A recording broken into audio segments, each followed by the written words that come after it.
another fun episode with me and Alex. We're going to talk about how he started with his career in pharmacy and then he found his new passion in coaching. So before, I'll just go ahead and get him introduce himself. Well, thanks for having me, Anne. I appreciate it. Honored to be here. So, you want me to like just kind of start from the beginning kind of thing, or what do you think? Just as much as you want to share with the audience. Yeah. I was born in 1988. Maybe not that far. Okay, all right. Fast forward a few years and traumatic events. Okay.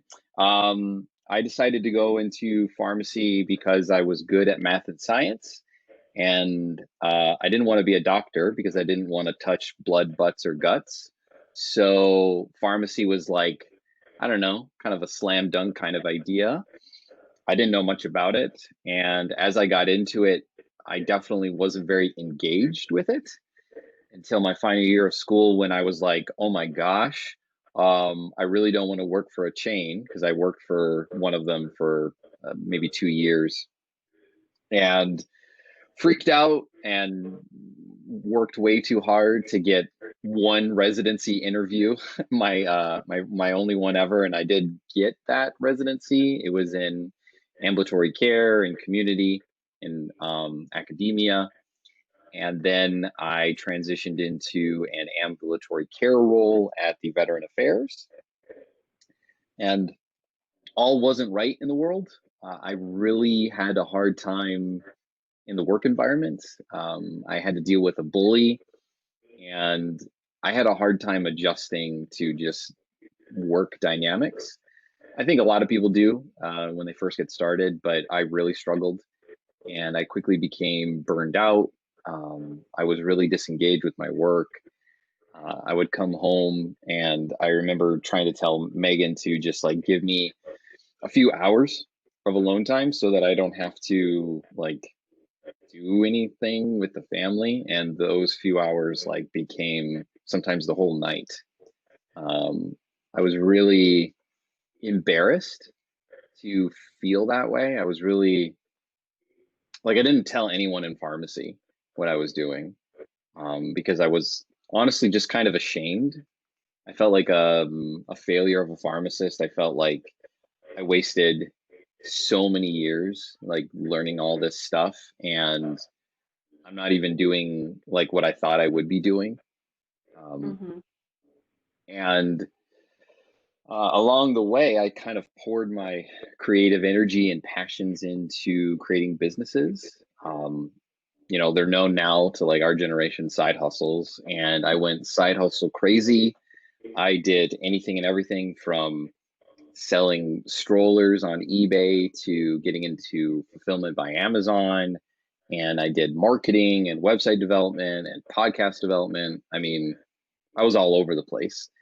Um, and then along the way, I kind of built up coaching skills. I learned about coaching. I hired coaches. I was encouraged by one coach to try it myself, and I did it, and I loved it. And so I've been coaching since like 2013, I think. Hmm. And um, all along the way, I had pharmacists reaching out to me saying, "Hey, what are you doing, and why are you doing it?" Right. Um, and that's kind of when I said, "Okay, maybe I need to help pharmacists." And that was the birth of the Happy PharmD in 2017. And I've been doing that full time now since 2018. So that's kind of where we're at now. Yeah. So I know you got a job in ambulatory care, and you felt like it didn't fit you. How, if, sometimes like just trust your gut. But for those that are listening when they're taking on a job and it may not be the best fit for them, what does that feel like? Like, what are some red flags where you are in a job where it's not for you? Just for those that may be in the cloud and may not have that judgment. So there's a couple of things that I would say. I think everyone, when they first starts, has like imposter syndrome. The thought that you're not good enough to do this. And I had a little bit of that. But what I felt was more along the lines of, I don't enjoy this. Um, like I figured it out. I know how to do my thing. I know how to change doses. I know how to talk to a doctor. I know how to talk to a patient. I know what I know, but like I'm not in love with this. Mm. And the thought of it should happen like around 3 to 6 months. The thought of, can I do this for another 5, 10, 20, 30 years? Um, should scare you. That's like the red flag to say there should be something else out there. Because everyone that joins the VA, they have this mindset of this is a long-term commitment because of the benefits you get at the end. Like, because I worked for them for 5 years, I have a pension. It's not much, but you know, hey, cool, maybe one day I'll use it. I mean, hopefully my businesses do so well that I don't have to worry about that at all, but I won't say no to free money. But, Yeah. when, I know that you talk a lot about like financial independence and that lifestyle and freedom. And for me, like the thought of suffering for the next 25 years just so that I could have a pension and a really good retirement plan was a really poor deal in my mind. Um, and so the logical switch of like getting out of something into something else was really easy for me. Um, didn't really take too much time to second guess myself. So for those that are may and that might be in the situation that you were in, and they try to get out based on the red flags that you mentioned, what are some practical 3 tips you would provide for those that want to transition out to another field or into another area that brings them passion? So the easiest thing is to validate that you really want to do it. Um, I kind of learned this in my business endeavors that if you think you've got a great idea, do it for free once to see if you loved it, and then do it again, but ask for money. Um, I remember when I made my very first sale for it was a podcast coaching Hmm. group that I was doing. Is I was helping people start up podcasts, and I had some success on my own, and I wanted people to find their voice and have a great podcast. And I remember being so nervous when I was asking for $37 a month. um, so nothing near what a pharmacist makes, right? Hmm. But I was so nervous and I was exhilarated, and I helped that person, and they still have a podcast, a really successful one to this day. Um, and I think that's like a great way to figure out if you want to transition is to try it, validate it, volunteer if you have to figure out if that's the path you'd want to go down. Um, but if it's something like really significant, if you're like, I want to transition into from hospital to pharma, like that's potentially could be really difficult. So you need to look at the lower hanging fruit of opportunities that potentially are all around you. You have to look at the responsibilities that are involved with the position type, and then think about, how could I do this as a contractor? How could I do this temporarily? How could I volunteer to do these kinds of things? To most importantly, validate that the transition would make a lot of sense. The last thing you would want to do is just believe what a marketing agency tells you about how great a job is, um, and then think to yourself, oh, I could do that, and then take a certificate program that you have to pay for, but never actually practice in the field. Mm. I think that there's a big lie right now in pharmacy, particular, that talks about, you just need a certificate and you'd be more competitive. Absolutely not. What you need is experience. Mhm. If all you have is a certificate and no experience, I mean, that's about as useful as your resume is. It's not Right. much. Yeah, no, those are really good tips. And I would agree that you have to have experience. And I know one thing, in pharmacy, there's a encouragement of we're getting residency. And the reason why folks are encouraging, even the school are encouraging residency, because that 1 year you get, quote, 3 year of experience. May or may not be true, but that's kind of the numbers out there, right? But Right. essentially, it's just the experience because School kind of gives you the basics, but I feel like a lot of things we learn on the job is on the job. Um, so being able to provide those practical tips to those folks are important. So in terms of your journey, I know you encounter a fork in the road where you have to decide, I have to stay with a job that I don't look forward to getting up in the morning versus, but I'm going to walk away from a six-figure salary to start a business that may or may not get to that level. What was your thought process, and how did you commit to leaving pharmacy? So that's a lot. I Mm-hmm. probably should write down everything that I did. I think I have a blog somewhere about this and that goes into greater detail, but I'll try to go from a really high level. Sure. Um, so very early on in my career, I adopted a Benjamin Franklin like mentality to business and money, which was to gain independence as quickly as possible. Mm-hmm. That meant not buying a expensive home. That meant not getting the latest car. That meant sacrificing some things that I wanted in order for me to have a lifestyle that I wanted. That's not really powerful, although that message is getting more popular in our generation, which is really interesting to me. Mm-hmm. It's like we're not believing the dreams of our parents anymore, and we don't want to go into extreme amounts of debt because we graduate with that. Um, and so, from day one with my job, even my residency, I tried to put aside as much money as I could to pay off debt. And so we achieved total debt freedom like 5 years into my job. Um, I paid off my house like 27 years early, and I wanted to just eliminate anything that would hold me back. So our expenses are very, very low. We also live in a very um, I guess, poor area. Houses are really cheap here. And so all of these little tiny decisions that actually shape my entire life help me set up make it really easy to transition into a business.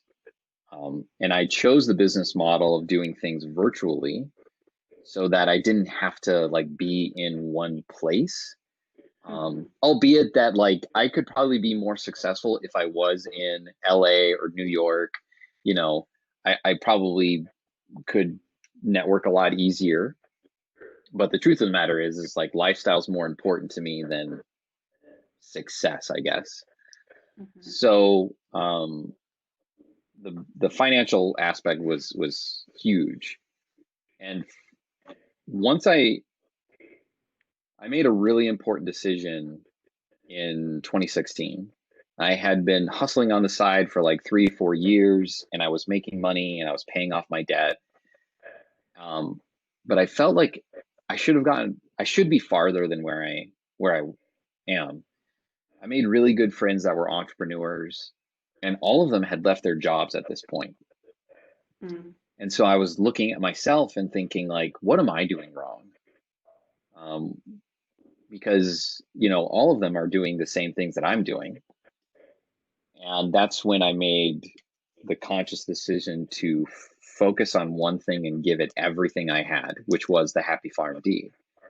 Um, that's how I created it. Was out of this like kind of frustration with myself of why aren't you independent by now? And I told myself if I can't make this successful, which was defined by replacing my income, my expenses particularly, and as soon as I replace my expenses, that's when I can start considering if I really can leave. But I have to do that. And so Mm-hmm. in 2017, I hustled hard, worked a full time job, had family, 2 kids. Um, and in October of 2017, I then said, I'm making enough money. Let's pretend as if my day job doesn't pay me anything. And let's just rely on the business. And we did that for like 6 months. And around that time, that's when I was like, okay, this is this is real. I can do this. Mm-hmm. And uh, we launched, and well, I was going to quit my job in March of 2018, but my partner at the time that I worked closely with, his wife was having a baby, and so he wanted to leave for 3 months, and I decided to stay on longer. But I had a hard stop date in August because I had a 3 week trip planned, and most places do not allow you to take 3 weeks off simultaneously unless you are having a baby. And we were going to Scotland, so I was like, "See ya, I'm out of here," you know. Um, and you know, since then, I mean, it's been a wild ride. We've we doubled our revenue. I went on sabbatical for 3 months across the country. Didn't work at all during that time. Um, and now 2020, like we're getting really, really focused on refining all of our systems to like Mm-hmm. really showcase how premium of a product and or service that we have. And we're expanding our coach team. So it's really, really exciting. And I'm working really, really hard as of this recording. It was hard for us to get a time together because I was like, Right. oh, and I don't know if I have the time right now, but this was important to do for me. So I I feel good about where we're going and where we've come from, but it all came down to like really serious questions, um, and kind of like an upper limit problem that was just holding me back from being successful. And I love it that you mentioned success, and most people when they think success correlate with income, but there's more than just income. Is your quality of life, your happiness level? Are you feeling joy? Does it spark joy in what you do? And from what you're saying, no. So now you're pivoting into fork in the road and pivot to an area that brings you joy, even though you probably work 40 hours, 60, 80 hours a week, but you felt it's not work, it's something that you're passionate, you're pouring your heart into it. And I think that's really important, guys, and it's true. It took us probably a month or so to get this interview. So for those who are watching, you know that we did a lot of back and forth, and this is such he just dropping a lot of good nuggets, and I really hope that you're watching this and really writing down a lot of things, because I think fear of the unknown stops a lot of us, including myself, right? And I think it did for you too, until you stop and ask yourself the hard question. And then the other point I really want to emphasize is like enough, you got to define your enough level, whatever that enough level is for you. Is you got to think about what that goals and how you want to quantify it, right? Because enough means that you want to live in a mansion and have all these nice cars and that. Yeah, you may not be able to quit your job, but enough means to live in a nice, cozy home and spend 3 months to Scotland or doing your sabbatical and being able to do that. So you got to define what that is for you. So before I close out, I want to give you an opportunity to share with the audience about Happy PharmD and how they're going to reach you if they're interested in your coaching. Sure. You can check out our website, thehappyfarmd.com. But the easiest way to like actually talk to me is on LinkedIn. You can search for me. Name's Alex Barker. Pretty easy to spell, but I'll forgive you if you don't spell it correctly. Happy to connect on there and actually have a conversation. I don't really like social media.